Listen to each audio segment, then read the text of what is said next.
இந்த முறை அவங்களுக்கு பயமே காவிதான். அதாவது எந்த அமைச்சராக இருந்தாலும் சரி, மோடி அமைச்சரவையில் ஒரு அமைச்சர் கூட ஊழல்ல சொல்ல முடியாது, குறை கூற முடியாது. ஆனால் தமிழகத்தில் நடக்கின்ற திராவிட மாடல் ஆட்சியில் அமர்ந்து கொண்டிருக்கின்ற ஸ்டாலின் அமைச்சரவையில் அத்தனை பேர் 32 பேர் 32 பேர் திருடர்கள் தான். அந்த அமைச்சர்களே சொல்லலாம். பாரதிய ஜனதா ஒரு அமைச்சர் சொல்றோம், நகர்ப்புற உள்ளாட்சித்துறை அமைச்சர். பாரதிய ஜனதா கட்சி எல்லாத்தையுமே குறி வச்சுட்டு இருக்காங்க அந்த ஆட்சியில. அதுல முதல் பலிகடா நான் ஆயிட்டேன்னு சொல்லி நேரு சொல்றாங்க. முதல் பலிகீடாக நாம் ஆயிட்டோம். கிட்டத்தட்ட 25 லட்சம் 35 லட்சம் பணத்தை வாங்கிட்டு கிட்டத்தட்ட 700 பேருக்கு மேல பதவி போட்டிருக்காங்க, ஆதாரமாக மாட்டிருக்காங்க. நம்ம மாவட்ட மந்திரி பற்றி சொல்லவே தேவையில்லை. பாடலுக்கு மந்திரி எப்போதும் இப்போதும் போயிட்டே இருக்கு. இப்போதும் மின்சாரத்துறை அவருடைய கட்டுப்பாட்டில் இயங்கிக் கொண்டுதான் இருக்கு. இப்போதும் சோழருக்கு ஒரு மெகாவாட்டுக்கு 25 லட்சம் லஞ்சத்தை வாங்கி கொண்டுதான் பள்ளப்பட்டு இருக்கு பாரு. இது யாருக்கும் தெரியாது. அவர் அமைச்சரவையில் பள்ளப்பட்டின்னு அமைச்சர் அந்த இலாக்காவை பார்த்து கொண்டு தினந்தோறும் அந்த பணத்தை பெற்றுக் கொண்டிருக்கின்ற கீழே தாண்டாம பார்த்துட்டு இது நடந்து கிளாரிட்டி வந்து உங்களை நோக்காமல் வேற என்ன செய்ய முடியும்? 421 நாள் பள்ளப்பட்டி கூட இன்னும் திருந்தல. அப்படி மேல இருக்கிறத பார்த்துக்கிட்டு திமுக இன்னும் வந்து 2000 கொடுத்தா போதும், 3000 கொடுத்தா போதும், 4000 கொடுத்தா போதும், மக்கள் ஓட்டு போட்டுவாங்கன்னு நினைக்கிறாங்க. இந்த கடந்த 5 ஆண்டுகள்ல இந்த மக்களுக்கு கிடைத்த பயன் என்ன? இந்த அரவக்குறிச்சி சட்டமன்ற தொகுதிக்கு கிடைத்த பலன்கள் என்ன? என்ன திட்டங்களை இந்த அரவக்குறிச்சி சட்டமன்ற உறுப்பினர் இந்த மக்களுக்கு கொடுத்திருக்காங்க? ஒரு திட்டத்தை பட்டியலிட முடியுமா? ஒன்னே ஒன்று திமுகவை பார்த்து, திமுக சட்டமன்ற உறுப்பினர் பார்த்து கேட்க. இந்த அரவக்குறிச்சி சட்டமன்ற உறுப்பினர் பொறுத்த வரைக்கும் செந்தில் பாலாஜி உட்கோடுன்னு சொன்னா உட்கோடுவார், எந்திரின்னு சொன்னா எந்திரிப்பார், ஓடுன்னு சொன்னா ஓடுவார், குட்டீகரணம் ஓடுன்னு சொன்னா குட்டீகரணம் ஓடுவார், திரும்பி நின்று சொன்னா திரும்பி நிற்பார். அப்படிப்பட்ட ஒரு பொம்மை சட்டமன்ற உறுப்பினர் தான் இங்க ஜெயிச்சுட்டு வந்திருக்காங்க. நீங்க 200 பூத்து ஜெயிச்சுட்டு வந்தா கூட 50 பூத்துல தோக்கிறோம். 200 பூத்து நம்ம ஜெயிச்சுட்டு வரோம். இங்க இருக்கிற 50 பூத்துல தோக்கிறோம். 50 பூத்துல இருக்கிற வாக்காளர்கள் 100% அப்படியே அந்த மக்களுக்கு போடுறோம். நமக்குள்ள ஒரு ஒற்றுமை வேண்டும்.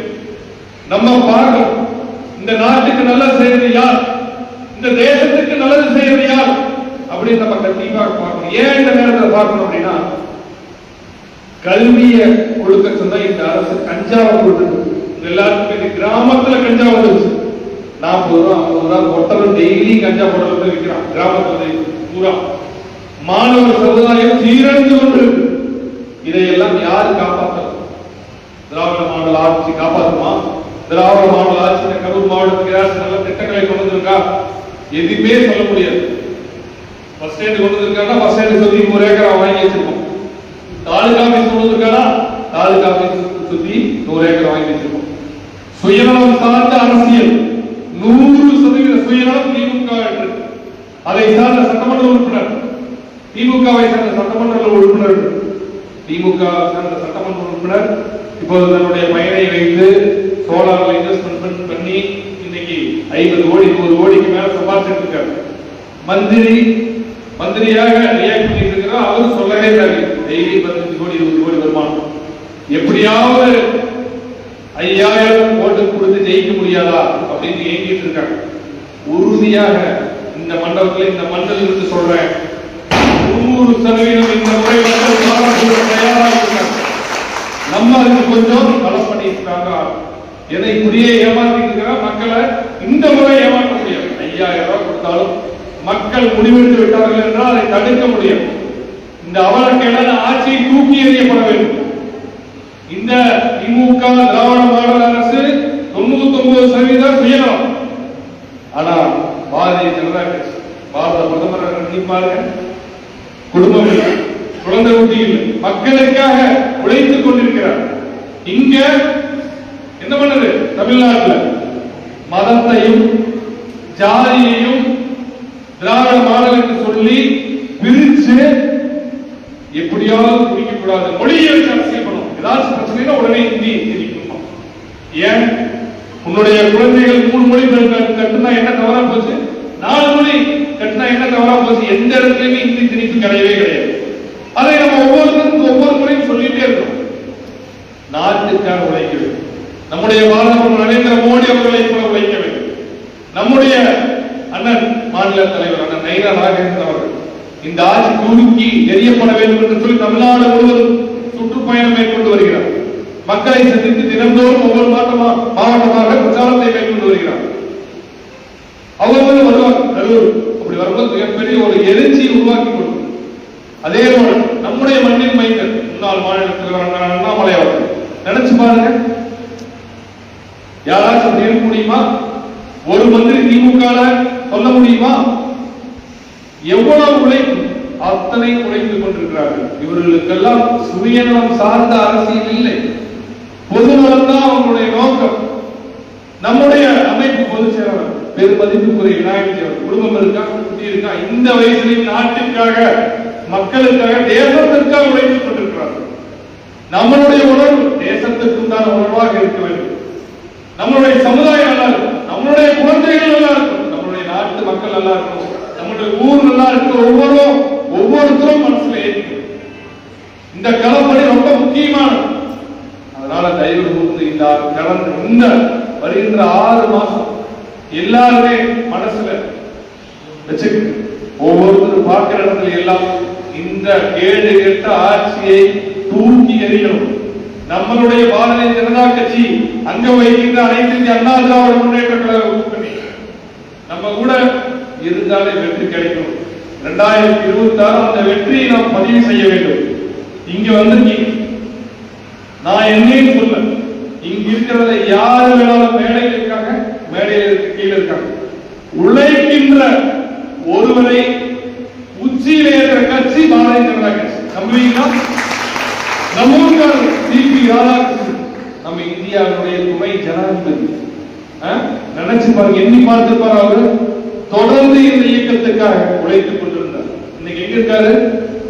இந்த தேசத்தினுடைய 2வது குடிமகன். நினைச்சு பாருங்க எவ்வளவு பேர் நம்ம எப்ப வேணாலும் நம்ம போய் பார்க்கலாம். வேற மாநிலத்துக்காரன் கூட அவர் போய் பார்க்க முடியாது. நம்ம என்ன வேணாலும் குறிக்கோள் வைக்கலாம், எப்போது வேண்டுமானாலும் இப்ப போய் பார்க்கலாம். எப்போ ஒரு பாராட்டு விழா வச்சிருந்தாங்க.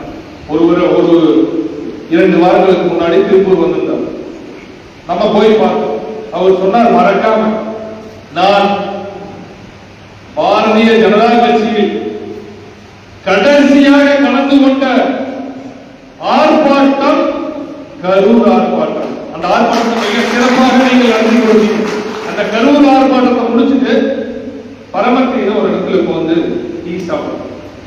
நம்ம இடத்துல டீ சாப்பிட்டு 1 மணி நேரம் பேசிட்டு இருக்காரு. அடுத்த நாள் காலையில அவர் கவர்னர் 2 வருஷம் தான் ஆச்சு. இப்போது துணை ஜனாதிபதி, நம்முடைய மண்ணை சார்ந்தவர், துணை ஜனாதிபதியா இருக்கார். எவ்வளவு பெருமை! மோடி இதுக்கு மேல என்ன பண்ண முடியும்? நம்முடைய பாரத பிரதமர் இதுக்கு மேல என்ன பெருமை கொடுக்க முடியும் நம்மளுக்கு? எண்ணி பாருங்க. அதே போல உண்மையாக உழைக்கின்ற ஒவ்வொருத்தரையும் இந்த கட்சி தூக்கிவிடும். கூடிய விரைவில் அண்ணாமலை அந்த இடத்துல வருவார். நம்மளும் எதிர்பார்க்கிறோம். அதுவும் அரவக்குறிச்சியில யார் வேட்பாளராக இருந்தாலும் சரி, நாளைக்கு காலையில அனௌன்ஸ்மெண்ட் பண்ணலாம். அக்கா உமாதேவியாக கூட இருக்கலாம், அண்ணன் இளங்கோவன் அவராக கூட இருக்கலாம், அண்ணன் தங்கவேலன் கூட இருக்கலாம், ஜவஹராக இருக்கலாம், இந்த மேடையில் இருக்க அக்கா செல்வியாக இருக்கலாம், யார் வேணாலும் இருக்கலாம், கீழே இருக்க யார் வேணாலும் இருக்கலாம், ஊடக பிரிவு மாவட்ட தலைவர் ரவியா கூட இருக்கலாம், இந்த மகளிர் அணியில அவங்களா கூட இருக்கலாம், யார் வேணாலும் இருக்கலாம், விவசாயிகளுடைய மாவட்ட தலைவராக கூட இருக்கலாம், யார் வேணாலும் இருக்கலாம். ஆனா யார் நிக்கிறாங்களோ அவங்களுக்கு நம்ம வேலை செய்யணும். பாரதிய ஜனதா கட்சி பாரதிய ஜனதா கட்சி நீ வேலை செய்யும். கூட்டணி கட்சி நிக்கிறா, கூட்டணி கட்சி வேலை செய்யும். தாமரை சின்னம் ஜெயிக்கிறதுக்கு நீங்க வேலை செய்யும். அவ்வளவுதான். அந்த தாமரை சின்னத்தை வீடுகளோ கற்றுக்கோம். அதுதான் நம்மளுடைய பணியாக இருக்க வேண்டும். அந்த பணியை நம்ம மிக சிறப்பாக செய்யணும். நானும் தொடர்ந்து இந்த இப்ப கிட்டத்தட்ட பாத்தீங்கன்னா 5 ஆண்டு காலமாக இந்த கட்சியில மாவட்ட தலைவர் 5வது ஆண்டை நோக்கி பயணிச்சுட்டு இருக்கு. நானும் 6-7 ஆண்டுகளாக பார்க்கிறேன். இந்த கட்சிக்கு துரோகம் பண்ணவரெல்லாம் ஓடிட்டான், இல்லவே இல்லை, ஆள் அட்ரஸ் இல்லாம போயிட்டான். ஏன்னா இந்த இயக்கம் பொதுநலன் சார்ந்த இயக்கம். உனக்கு பதவி கொடுத்து அந்த பதவிக்கு சரியாக வேலை செய்யாம கட்சிக்கு நீ எப்ப துரோகம் செய்யலையோ அன்னைக்கு